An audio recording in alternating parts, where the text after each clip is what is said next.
ሰላም የተወደዳችሁ ቅዱሳን እንደምናችሁ። ዛሬ ደግሞ ከኔ ጋር የእግዚአብሔርን ቃል እንካፈላለን። ጌታ ደግሞ ሊያስተምረን መጥቷል እና ከመጀመራችን በፊት እንጸልይ።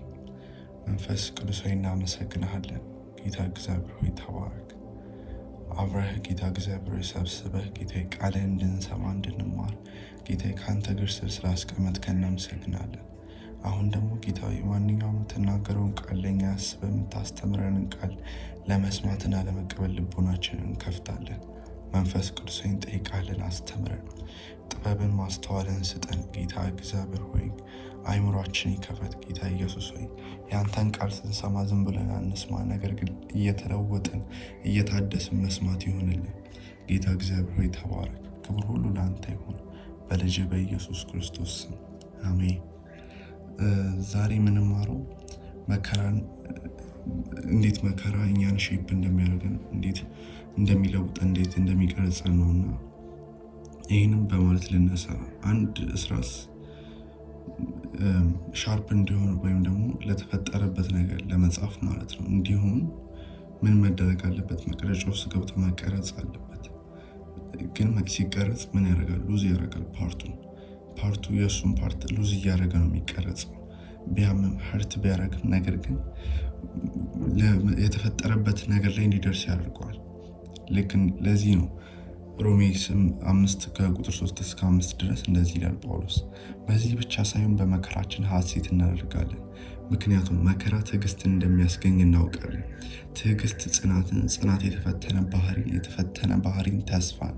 ይህ ተስፋ ለእፍረት አይዳርገንም፣ እግዚአብሔር በሰጠን በመንፈስ ቅዱስ ፍቅሩን በልባችን አፍስሷልና። አያችሁ፣ ይሄ መከራ ለጳውሎስ ትዕግስትን ያስገኛል። ትዕግስት ደግሞ ጽናትን፣ ጽናት ደግሞ የተፈተነ ባህሪ ተስፋን። ይህንን ነው። ይሄ መከራ ዝም ብሎ ኖርማል ነገር አይደለም፣ ወይም ደግሞ በቃ ይሄ የህይወት አጋጣሚ ሆኖ ብቻ የሚመጣ ነገር ብቻ ሳይሆን ነገር ግን እኛን የሚቀርጽን ነው። ለተፈጠርንበት ዓላማ የሚያደርሰን ነው። ለተሰራንበት ነገር እግዚአብሔር ለፈጠረን ነገር ሼፕ የሚያደርገን የሚቀርጸን ነገር ነው ይላል ጳውሎስ። አያችሁ፣ መከራ፣ ችግር፣ እነዚህ አይነት ነገሮች ለኢየሱስ ደቀ መዛሙርት ምንድን ናቸው? መቅረጫዎች ናቸው፣ የሚቀርጹ ነገሮች ናቸው። ለምን? ኢየሱስ ለራሱ እኮ ተናገረ። በመጀመሪያ ማንም የኔ ተከታይ ሊሆን የሚፈልግ ቢኖር አለ መጀመሪያ ራሱን ይካድ፣ መስቀሉን በየዕለቱ ተሸክሞ ይከተለኝ ይላል። አያችሁ፣ ይሄ እኮ ዲሳይፕል ምን የሚያደርግ ነው? የሚቀርጽ ነገር ነው። ራስን መካድ፣ መለየት ያለብን ነገሮች፣ ዲዛይሮች አሉ። መስቀላችንን መሸከም፣ ያ ሁሉ ትልቅ መከራ አለው። ከዛ ላይ ኢየሱስን መከተል፣ ሌላ ነገር አልከተልም ብሎ ኢየሱስን መከተል ለራሱ የሚያመጣው ዓለምን መተው፣ ቤተሰብን መተው፣ ጓደኞችን መተው፣ ይህ ሁሉ ነገር ምንድነው? ሰፈር ማድረግ ነው ለኢየሱስ። ነገር ግን ቀላል ባይሆንም ነገር ግን ዲሲፕሊን፣ ማቹሪቲ እና ስትሬንግዝን ይሰጠናል። ለምን? በሁለተኛ ጢሞቴዎስ ምዕራፍ 3 ቁጥር 12 ላይ እንደዚህ ያለ ጳውሎስ፣ በእውነትም በክርስቶስ ኢየሱስ እግዚአብሔርን እየመሰሉ ሊኖሩ የሚወዱ ሁሉ ይሰደዳሉ። አያችሁ፣ እውነተኛነት ያላቸው በክርስቶስ ኢየሱስ እውነተኛ የኢየሱስ ክርስቶስ ነኝ የሚል ሰው፣ እናም ደግሞ እግዚአብሔርን እየመሰሉ ሊኖሩ የሚወዱ እግዚአብሔርን ለመምሰል የሚፈልጉ እውነተኝነት ያላቸው ሁሉ ምን ይደረጋሉ? ይሰደዳሉ፣ በመከራ ውስጥ ያልፋሉ። ለዚህ ነው በእውነተኛ የሆነ ወርቅ የሚፈተኑ። እውነተኛ ካልሆነ የሚፈተነው በምን ውስጥ ነው? ተፈትኖ ነው፣ በእሳት ውስጥ አልፎ ነው። አያችሁ፣ ለዚህ ነው አንደኛ ጴጥሮስ ምዕራፍ 1 ከቁጥር 6 እስከ 7 ምን አለ? አሁን በዚህ አይነት ፈተና ውስጥ ሆናችሁ ለጥቂት ጊዜ መከራን ብትቀበሉም እንኳ በዚህ እጅግ ደስ ይላችኋል። እነዚህ ነገሮች በእናንተ ላይ የደረሱት በእሳት ተፈትኖ ቢጠራ ጠፊ ከሆነው ወርቅ ይልቅ እጅግ የከበረው እምነታችሁ እውነተኛ መሆኑ እንዲረጋገጥና ኢየሱስ ክርስቶስ በሚገለጥበት ጊዜ ምስጋናን፣ ክብርን፣ ውዳሴን እንዲያስገኝላችሁ ነው።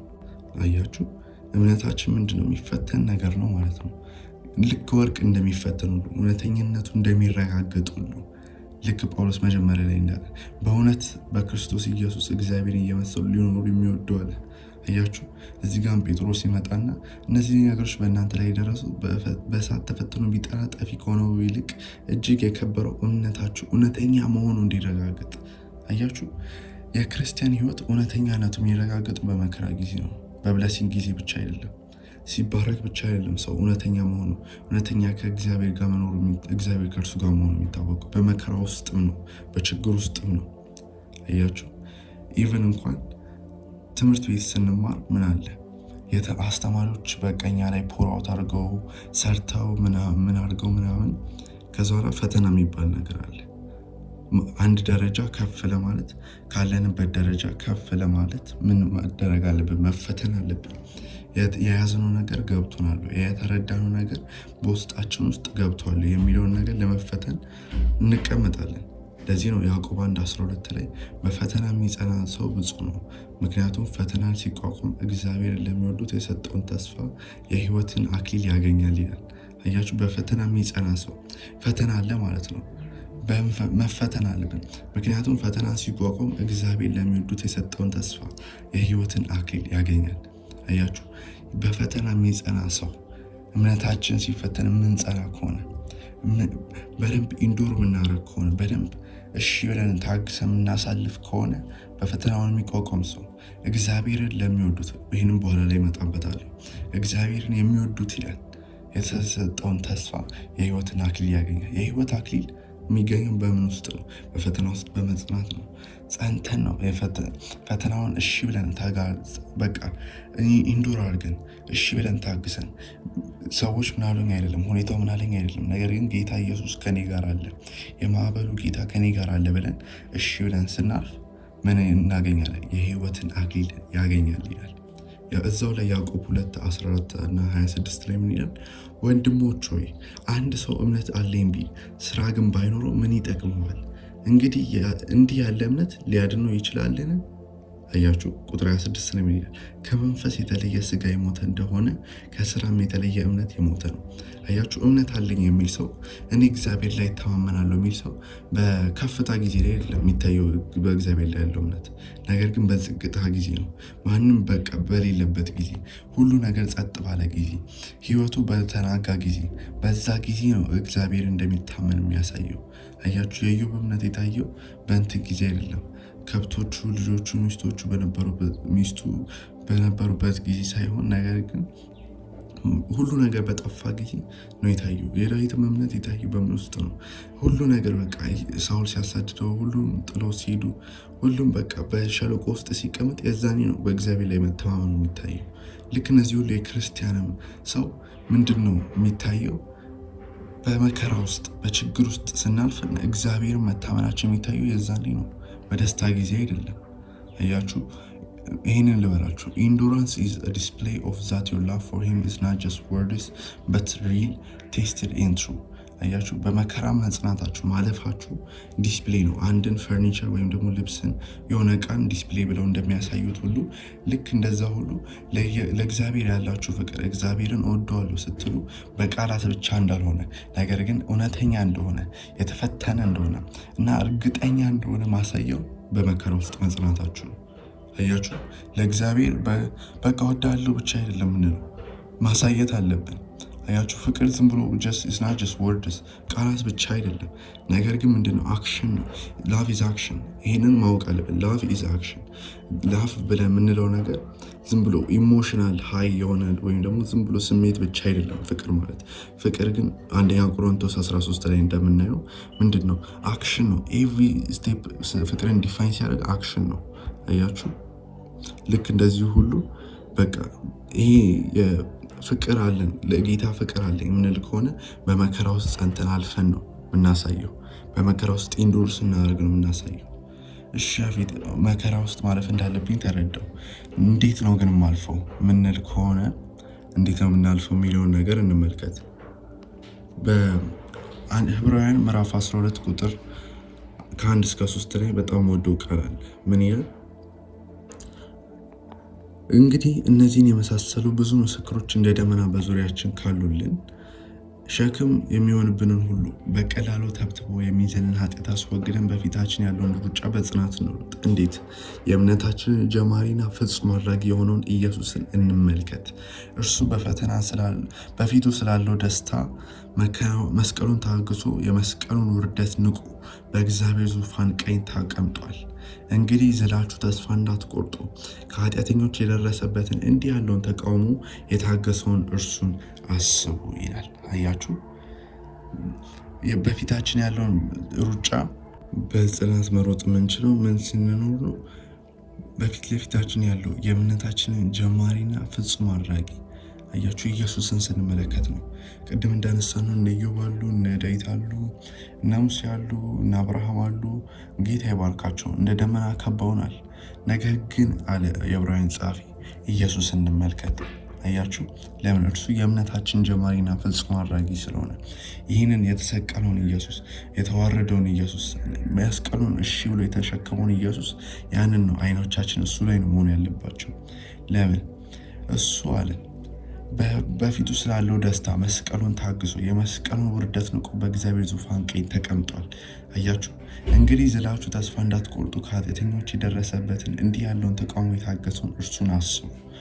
አያችሁ፣ በአንድ ከቨር ብቻ አይታችሁ አይደለም ይሄ ስልክ ነው የምትሉት። ለምን? በአንዱ ቦታ ብቻ ካያችሁ የጀርባው ተበጣጥሶ ሊሆን ይችላል፣ ክፍት ሊሆን ይችላል። ልክ እንደዛ ሁሉ ደግሞ አንድን ኮይን በቃ ወይም ደግሞ አንድን ሳንቲም የሆነ እንትን አንበሳውን ስላያችሁ ብቻ በቃ ይሄ ትክክለኛ ኮይን ነው ማለታችሁ ነው። ለምን? ከታች ያለው ተቃጥሎ ወይም ደግሞ የሆነ ነገር ሆኖ ተበላሽቶ ሊሆን ይችላል። ልክ እንደዚህ ሁሉ ከእግዚአብሔር ጋር አንድ ነን ስንል፣ እኔ የእግዚአብሔር ልጅ ነኝ ስል፣ እኔ የኢየሱስ ክርስቶስ ደቀ መዝሙር ነኝ ስል፣ እኔ የኢየሱስ ሙሽራ ነኝ ስል ክብሩን ብቻ ተካፍዬ አይደለም፣ ይህ ብለሲንጉን ብቻ ተካፍዬ አይደለም፣ ነገር ግን ሰፈሪንጉን መከራውንም ተካፍዬ ነው። ለምን? ሮሜ 8:17 ላይ ምን ይላል? ልጆች ከሆንን ወራሾች ደግሞ ነን፣ የክብሩ ተካፋዮች እንሆን ዘንድ በእርግጥ የመከራውን ተካፋዮች ብንሆን የእግዚአብሔር ወራሾች የክርስቶስ ጋር አብረን ወራሾች ነን ይላል። አያችሁ፣ መስቀሉ ክቡር ነው። ይሄ ኢየሱስ የተሸከመው መስቀል ክቡር ነው። ለምን? አሳይቶናል። እኛ የምናመልከው አምላክ ኃያል ቢሆንም ብርቱ ቢሆንም ሁሉንም የገዛ ቻይ ኤልሻዳይ አዶናይ ቢሆንም ነገር ግን ምንድን ነው ራሱን ዝቅ የሚያደርግ ራሱን ክብሩን ጥሎ ለእኛ የሚወርድ አምላክ አለን። አያችሁ፣ መከራን የሚቀበል አምላክ ራሱን አወርዶ ራሱን ዝቅ አድርጎ መከራን እሺ ብሎ የሚታገስ ሊቀ ካህናት። ለምን? ፊልጵስዩስ ምዕራፍ 2:5-8 ምን ይላል? በክርስቶስ ኢየሱስ የነበረው የአስተሳሰብ በእናንተ ዘንድ ይሁን። ቁጥር 6 ምን ይላል? እርሱ በባህሪው አምላክ ሆኖ ሳለ ከእግዚአብሔር ጋር መተካከል ሊለቀው እንደማይገባ አድርጎ አልቆጠረም። ነገር ግን የባሪያን መልክ ይዞ በሰው አምላክ አምሳል ተገኝቶ ራሱን ባዶ አደረገ። ሰው ሆኖ ተገልጦም ራሱን ዝቅ አደረገ፣ እስከ ሞት ያውም በመስቀል ላይ እስከ ሞት ድረስ ታዛዥ ሆነ ይላል። አያችሁ፣ ኢየሱስ ይህን ምሳሌ ትቶልን ሄዷል። ኢቨን አምላክ ቢሆንም አያችሁ፣ ከፍጥረታት በፊት ቢሆንም እርሱ አልፋና ኦሜጋ ቢሆንም ነገር ግን ምን አደረገ? ራሱን ዝቅ አደረገ፣ እስከ ሞት ያውም በመስቀል ላይ እስከ መሞት ድረስ ታዛዥ ሆነ ይላል። በመስቀል ላይ የተሰቀለ ሁሉ እርጉም ነው ይላል ቃሉ። አያችሁ፣ ለእኛ እርግማን ሆነልን። ይሄ ኢየሱስ፣ ይሄ የዘላለም ጌታ፣ ይሄ ሰማይ የዙፋኑ ምድር ደግሞ የእግሩ መረገጫ የሆነች አምላክ እርሱ ወርዶ ራሱን ዝቅ አደረገና እስከ ሞታ አያችሁ፣ የባሪያን መልክ ያዘ። አንደኛ ነገር ራሱን ባዶ አደረገ። ከዛ በኋላስ በመስቀል ላይ ደግሞ ሞተልን። ይሄ ነው የኛ ንጉስ። ይህንን ነው ምሳሌ የተወለን ኢየሱስ። አያችሁ፣ እግዚአብሔር ዝም ብሎ አይደለም ታዘዙኝ ሲል፣ ይህንን በመከራ ውስጥ ማለፋችን ዝም ብሎ አይደለም፣ በባዶ አይደለም፣ በከንቱ አይደለም። ነገር ግን በምንድን ነው? ኢየሱስን መምሰል ነው። ለምን? በዘፍጥረት ምዕራፍ 1:27 ላይ እግዚአብሔር ምን አለ? በሰውም በመልካችንና በአምሳላችን እንፍጠር አለ። የእግዚአብሔር መልክ እንድንመስል ነው የተጠራ ነው። ኢየሱስን መምሰል ነው የህይወታችን ግቡ፣ ዋናው ግቡ። ለዚህ ነው አያችሁ፣ ኢየሱስን ማንመስል ከሆነ እኛ ልጆቹ ነን፣ የእግዚአብሔር ልጆች ነን ማለት አንችልም። ወይም ደግሞ የኢየሱስ ደቀ መዝሙር ነን ማለት አንችልም። ኢቨን እንኳን የኢየሱስ ሙሽራ ነን ማለት አንችልም። ለምን? ኢየሱስን መምሰል አለብን። ኢየሱስ የምንመስለው ደግሞ በክብሩ በኃይሉ እና በቃ በትልልቁ ነገሩ ብቻ አይደለም፣ ነገር ግን በሰፈሪንጉ ነው፣ በመከራ ውስጥም ነው፣ በችግር ውስጥም ነው። አያችሁ፣ አንደኛ ዮሐንስ ምዕራፍ 2:6 ላይ ምን ይላል? ማንም በእርሱ እኖራለሁ የሚል ኢየሱስ እንደተመላለሰ ሊመላለስ ይገባዋል ይላል። አያችሁ፣ ለዚህ ነው አይኖቻችን ኢየሱስ ላይ መሆን ያለባቸው፣ እሱ ላይ ብቻ ማተኮር ያለብን፣ እሱን ብቻ መመልከት ያለብን። ለምን? እርሱ ምሳሌን ጥሎልን አልፏል። እሱ አያችሁ፣ ኢቨን እንኳን ራእይ ላይ ዮሐንስ ምዕራፍ 5 ላይ ምን ይላል? ልክ ማንም የሚፈታው ማተቡ የሚፈታ እንደሌለ ሳይ አዘንኩ አለ። ነገር ግን አንዱ ሽማግሌ መጣና ምን አለኝ? የይሁዳ አንበሳ አለ፣ እሱ ማተቡን ይፈታል አለ። ከዛ በኋላ ልክ ዮሐንስ አንበሳውን ላይ ዞር ሲል ይላል የታረደ የሚመስል በግ ነው ያየው። አያችሁ ኢየሱስ ኃያልነቱ ክብሩ እንዳለ ሆኖ ነገር ግን ምን አለው? ያ በቃ ትንሽነቱ፣ ያ ራሱን ዝቅ ማድረጉ፣ በቃ ያ እንዴት ብዬ ላስረዳችሁ? በቃ ራሱን ዝቅ ማድረጉ፣ ራሱን ማዋረዱ ሰማይ ላይ ለራሱ አለ። ራሱን ትልቅ በቃ ራሱን ብቻ የሚያክብር አይደለም ኢየሱስ። ነገር ግን ኢቨን የክብር የሞላው አምላክ ቢሆንም እስቲል ራሱን ዝቅ የሚያደርግ አምላክ ነው። እስቲል እኛ ጋር ወርዶ በእኛ ውስጥ ዶይል የሚያደርግ አምላክ ነው። ይሄ ነው የእኛ ጌታ። አያችሁ፣ ለዚህ ነው መጀመሪያ ኢየሱስ ላይ ነው አይኖቻችን መሆን ያለባቸው። ሌላው ደግሞ በዕብራውያን 4 ምዕራፍ 4 ቁጥር 15 ላይ ምን ይላል? በድካማችን የማይራራልን ሊቀ ካህናት የለንም የማይራራልን፣ ነገር ግን እንደኛ በማንኛውም ነገር የተፈተነ ሊቀ ካህናት አለን። ይሁን እንጂ ምንም ኃጢአት አልሰራም። እንግዲህ ምሕረት እንድንቀበል በሚያስፈልገን ጊዜ የሚረዳንን ጸጋ እንድናገኝ ወደ ጸጋው ዙፋን በእምነት እንቅረብ ይላል። አያችሁ፣ ምሕረት እንድንቀበልና በሚያስፈልገን ጊዜ የሚረዳንን ጸጋ እንድናገኝ ምን ማድረግ አለብን ማለት ነው? ጸጋን መጠየቅ አለብን ማለት ነው። ጌታዊ ጸጋ ያስፈልገኛል ማለት አለብን። ለምን? ጌታዊ አንተ ይገባሃል ፔኒ፣ አንተ ትረዳለህ የማልፍበትን ነገር። ጌታ ለምን የሚረዳን ሊቀ ካህናት አለልን ይላል ኢየሱስ። ታላቁ ሊቀ ካህናችን ኢየሱስ በመከራ ውስጥ ያለፈ፣ በመጠላት ውስጥ ያለፈ፣ ቢትሬይ በመደረግ ውስጥ ያለፈ፣ በመጎሳቆል ውስጥ ያለፈ፣ በመራብ ውስጥ ያለፈ ኢየሱስ አለን። ስለዚህ ምንም ሊረዳን ይችላል። ይገባዋል ህመማችን፣ ይገባዋል ስሜታችን። ስለዚህ ጸጋህን ስጠኝ፣ አቅምህን ስጠኝ። የሚያበረታ መልአክ ተላከለት ይላል መጨረሻ ጌቴሴማኒ ላይ ሲጸልይ። የሚያበረታ መልአክ ጌታ ኢየሱስ ሆይ የሚያግዘኝን ጸጋህን ስጠኝ፣ ኃይልህን ስጠኝ፣ በቃ ይህንን ብርታትን ስጠኝ ማለት አለብን። ሌላው ደግሞ ልክ ዘካርያስ ምዕራፍ 4 ቁጥር 6 ላይ እንደሚለው በመንፈሴ እንጂ በኃይልና በብርታት አይደለም ይላል እግዚአብሔር ይላል። አያችሁ፣ በመንፈስ ቅዱስ ላይ መተማመን ያስፈልጋል። መንፈስ ቅዱስን መደገፍ ያስፈልጋል። መንፈስ ቅዱስ በራሴ አልችልም፣ አንተ ነህ የምታስችለኝ፣ አንተ ነህ አቅሜ፣ አንተ ነህ ብርታቴ፣ አንተ ነህ ከበቃ የምተማመንበት፣ አንተ ነህ የምትደገፍብህ እና ያላንተ ማድረግ አልችልም፣ ይህንን ነገር ኢንዱር ማድረግ አልችልም፣ ይህንን መከራ ማለፍ አልችልም ያላንተ ብለን በመንፈስ ቅዱስ ላይ መተማመን ያስፈልጋል። አያችሁ፣ የዛኔ አይኖቻችንን ኢየሱስ ላይ አድርገን መንፈስ ቅዱስን ተማምነን ጸጋን ተቀብለን ኢንዱር የምናደርግ ከሆነ ልክ ያዕቆብ ላይ እንደሚለው የሕይወትን አክሊል እንቀበላለን። አያችሁ፣ ኢየሱስ ልክ መንግስተ ሰማያት ስንሄድ አያፍርብንም። ለምን? በሰው ፊት አላፈርንበትማ።